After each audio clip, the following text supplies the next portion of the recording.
Okay, here we go in chapter 3. Motion's going to get a little more complicated. We're going to change velocity. Chapter 3 is all about accelerated motion. So when an object changes velocity, it's accelerated. And if you recall, acceleration is a vector, so two things can happen. Either speed can change or direction can change. If either of those changes, you've been accelerated. The definition of average acceleration is change in velocity divided by change in time, or v final minus v initial divided by t final minus t initial. Very similar to what we talked about for the definition of average velocity, was change in position over change in time. The units of velocity are meters per second, and time is a second, so it's meters per second, or meters per second squared, and that's the standard that you will see when we talk about units for acceleration.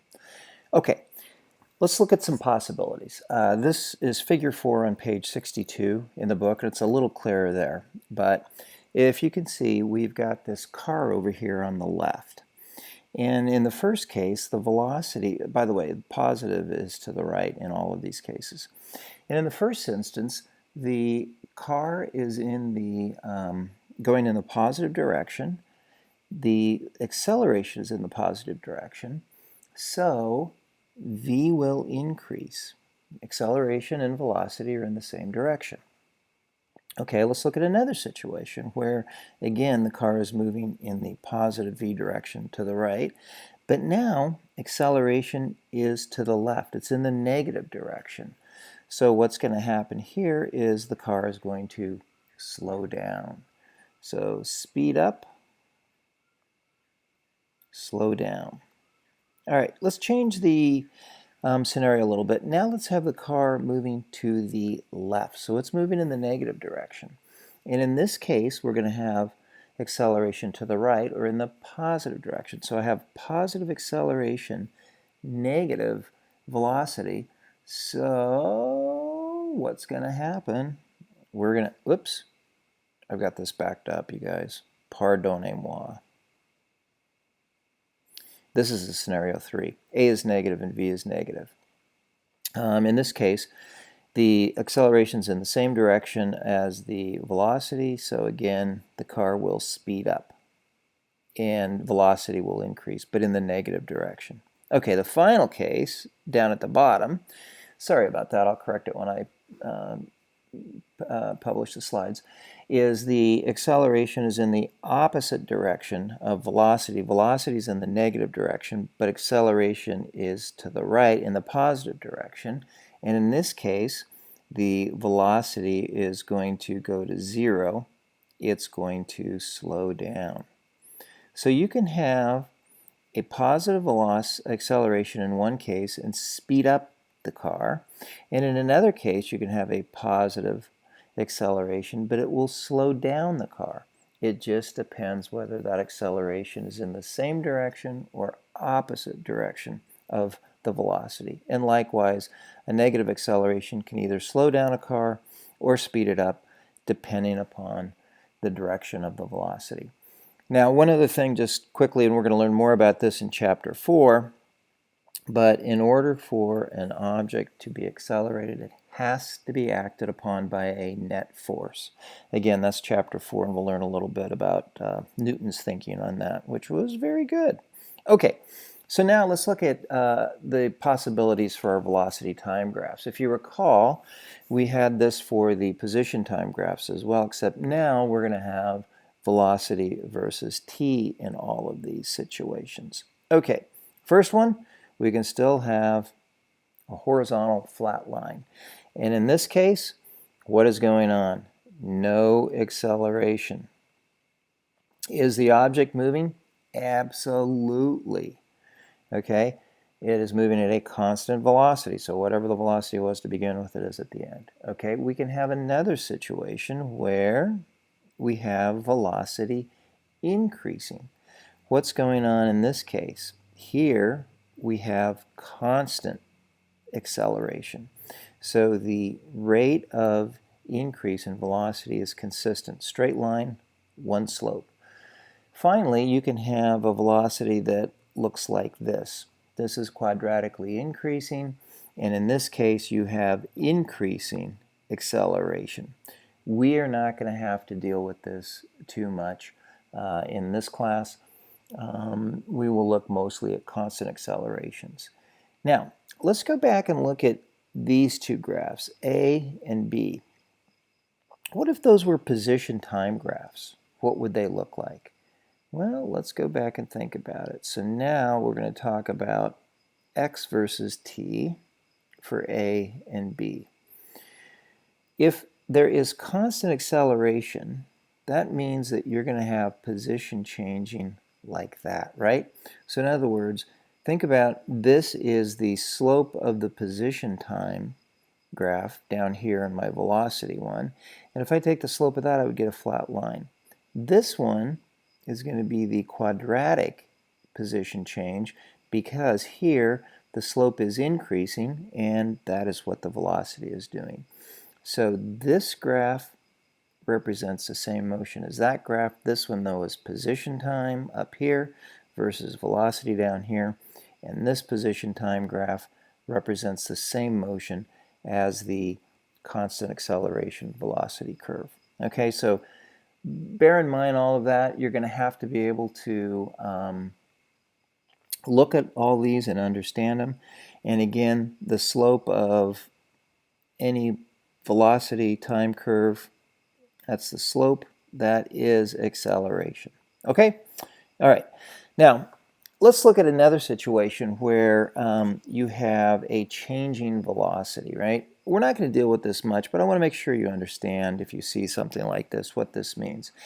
You can do the instantaneous acceleration the same way we did instantaneous velocity, and that is you take the slope at a particular point. So look at point A right here. You can see this purple line, I'll extend it up here, is tangent to the curve right about, looks like time equals 1.5 seconds or 1 second, somewhere around there.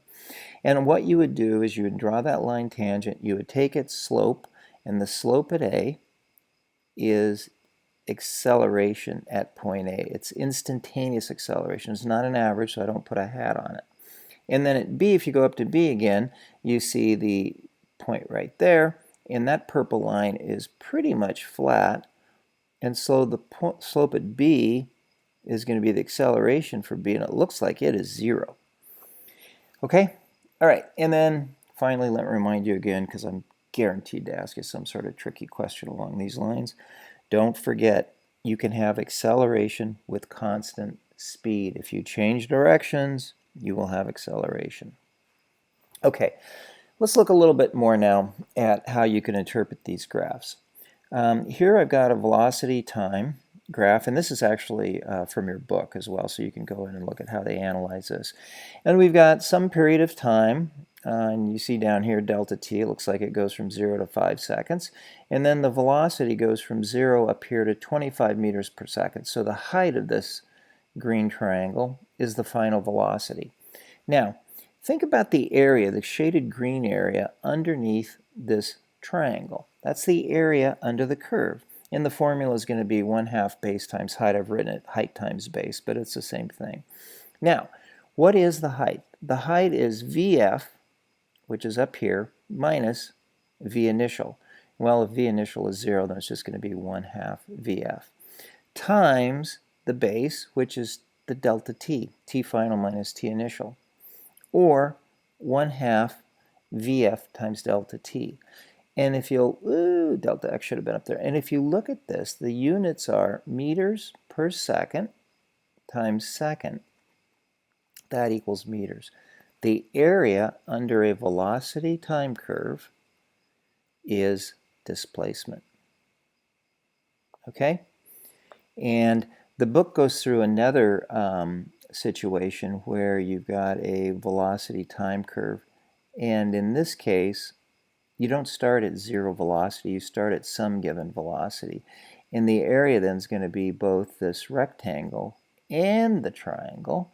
So you're going to have base times height of the rectangle, or if you want to use other words you can, plus 1/2 base times height of the triangle. And I'm going to show you some kinematic equations, and you'll see how maybe that's where they come from. Okay, so, oh no, my V bar moved. This is supposed to be average velocity. Let's go back and recall. Average velocity is change in position over change in time, which is just delta x over delta t, or when you plug in for delta x, x final minus x initial, you can look at it this way. The final position is equal to the initial position plus velocity times time. And this is average velocity. If you think about average velocity when acceleration is constant, it's simply going to be, you're going to have a straight line like this, right, on a vt, and the average is going to be 1/2 initial plus final times delta t. Average acceleration is defined as change in velocity over change in time, or v final equals v initial plus a delta t. These are useful equations. And then there are two others.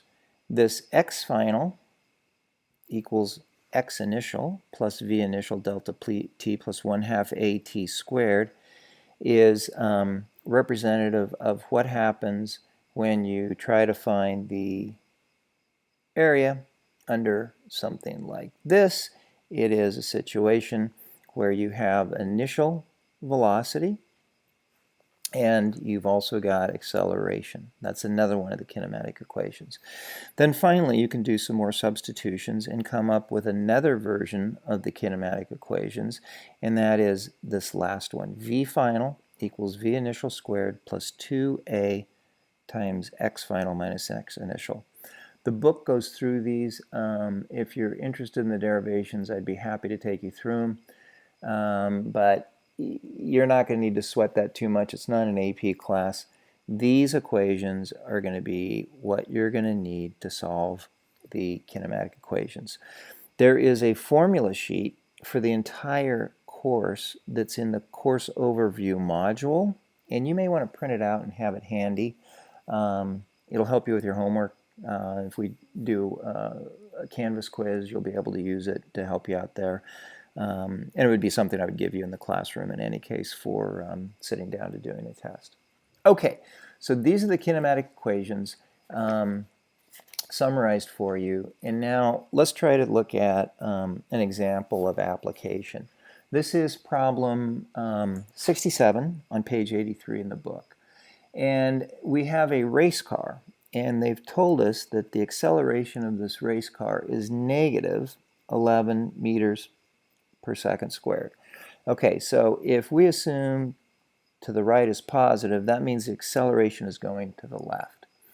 Okay, part A basically says if the car is going 55 meters per second, how far will it travel before it stops? Okay, here's the way I like to do this. I go back and I write down everything I know from this problem. Okay, what do we know? Okay, we know the acceleration is negative 11 meters per second. We're told that it is currently traveling at 55 meters a second. That's the initial velocity. And we're also told it comes to a stop, which means final velocity is 0. So whenever you see a problem and it says it starts at rest, oh, that's the initial velocity, that's 0. Or it comes to a stop, or it crashes into a building, or it whatever, the final velocity then is also 0. You know that. Okay, what do we not know anything about? We don't know anything about time, right? And we're asked to find how far it's going to travel. Okay, you've got all this information. Now you need a formula. So what I like to do is go back up and I shop for a formula. Okay, what do we know? We know V initial, we know V final, and we know A. And what do we need to know? Change in position, right? Those are the key elements.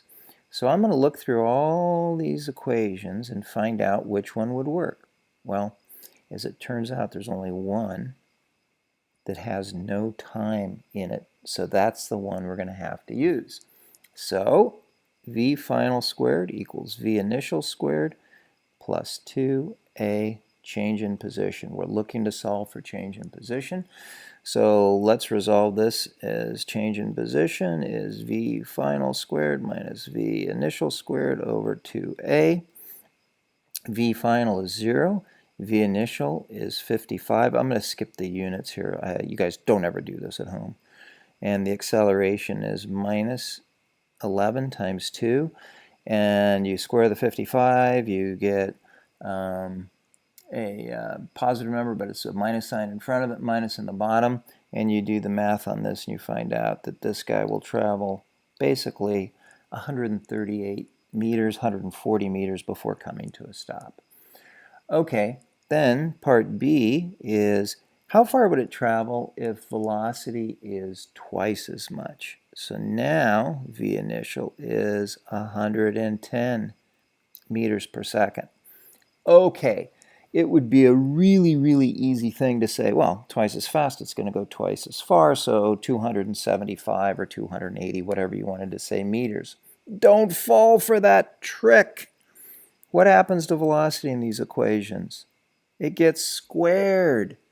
So it's not going to be twice as long. It's going to be 4 times as long, because you're basically saying 2v and you're squaring it and you're doing the same equation.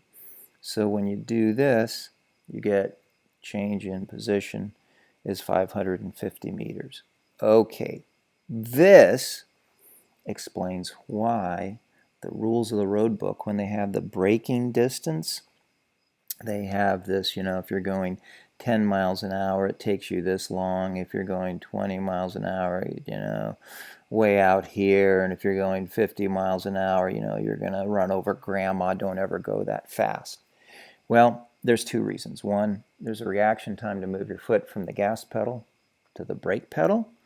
And that's going to take whatever fraction of a second that takes. The faster you're traveling, the more distance you travel before you even start to accelerate in the negative direction. That's what brakes do. And then you've got this v squared working against you on the equation. And so when you double the velocity, the stopping distance will be 4 times. Okay, let's go ahead and stop at this point, and then we will pick it up with another kind of acceleration, and that is due to gravity. Ciao.